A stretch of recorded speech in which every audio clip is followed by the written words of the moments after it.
Sa yamang dagat, ang ating bansa ay talaga namang sagana. Kaya sa Good News Kusina, pagtutuunan natin ng pansin ang ating pambansang isda. Madalas bumibida sa hapagkainang Pinoy ang isdang bangus. Bukod kasi sa pagiging affordable at madaling bilhin, napakarami pang klase ng putahe ang pwedeng paggamitan nito. Pagdating din sa sustansya, hindi nagpapatalo ang ating pambansang isda. Bukod sa protina, sagana rin ang bangus sa calcium, iron at vitamin B na mainam para sa ating buto at sirkulasyon ng dugo. Higit sa lahat, ang mga isdang gaya ng bangus ay may omega-3 na nakakatulong sa pag-iwas sa heart disease. Kaya naman ang mga lutong bangus na ituturo namin sa inyo ngayong gabi, madadali, matitipid at certified healthy. Sa tulong ni Chef Chris Esguera ng Apicius Culinary Arts School, ating lulutuin ang mga bangus recipe na bago sa panlasa at paningin. Ang una sa listahan, ang cheesy pimiento baked bangus. Ihanda na ang mga pampalasa gaya ng asin at paminta, pickles, lemon, pimiento, mayonnaise, butter, keso at bawang. At syempre pa, huwag kalimutan ang bida ng ating handa, ang bangus split o yung bangus na hiniwa sa gitna. Una natin gagawin ay preheat muna natin yung ating oven toaster. Kunin natin yung ating bangus fillet. Ibudbud muna sa bangus ang asin at paminta. Pigaan ito ng lemon o dayap. Kung walang lemon, pwede namang kalamansi.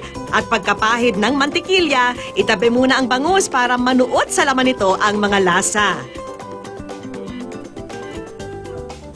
Sa isang lalagyan, paghalu-haluin ang mayonnaise, bawang, pickles at pimiento. Ipahid ito sa ibabaw ng bangus. Tapos, budburan ang isda ng grated cheese at pimiento. Isa lang na ito sa oven toaster at i-bake sa loob ng 12 hanggang 15 minuto.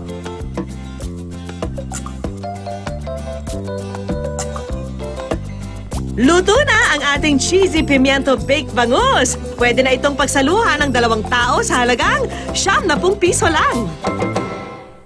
Ang susunod nating lulutuin, pwedeng i-enjoy bilang ulam o dip ng paborito nating chips. Ito ang chili con bangus.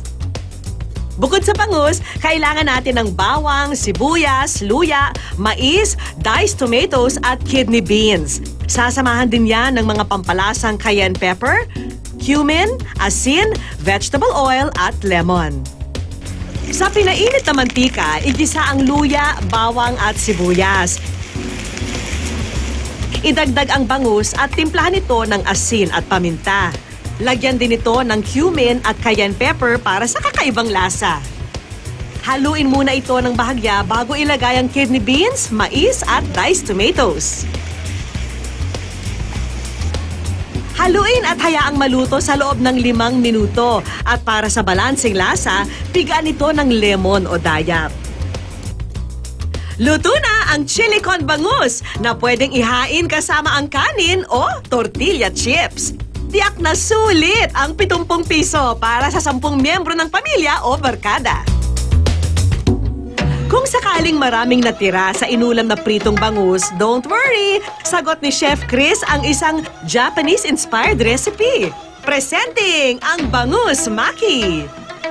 Bukod sa leftover na bangus, kailangan din ng kalamansi, soy sauce, wasabi paste, mga gulay tulad ng carrots at white radish o labanos, at ang mga magbibigay ng distinct Japanese flavor, ang nori o dried seaweeds at Japanese rice. Sa isang bamboo mat, ilapat lang ang nori. Latagan ito ng Japanese rice. Kung wala kayong Japanese rice para sa inyong sumeshi or sushi rice, pwede kayong gumamit ng wagwag or laon. Kung sa kailangan, ibabad nyo muna siya ng mga kalahating oras bago nyo isaing. Ang ibabaw ng kanin, pahira ng wasabi paste depende sa tindi ng gusto nyong anghang. Ilagay ang carrots at labanos. Sa isang lalagyan, paghaluin ang pritong bangus at mayonnaise. Ilagay na ito sa ibabaw ng mga gulay. Maingat na i-roll ang nori.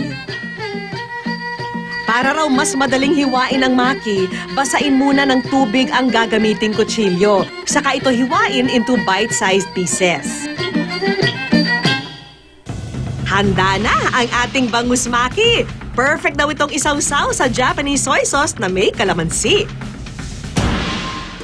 Sa mga murang bangus recipe na ito, tiyak na hindi lang kayo mabubusog at makakatipid. Matutuwa pa ang inyong pamilya sa mga pagkaing masusustansya at kakaiba.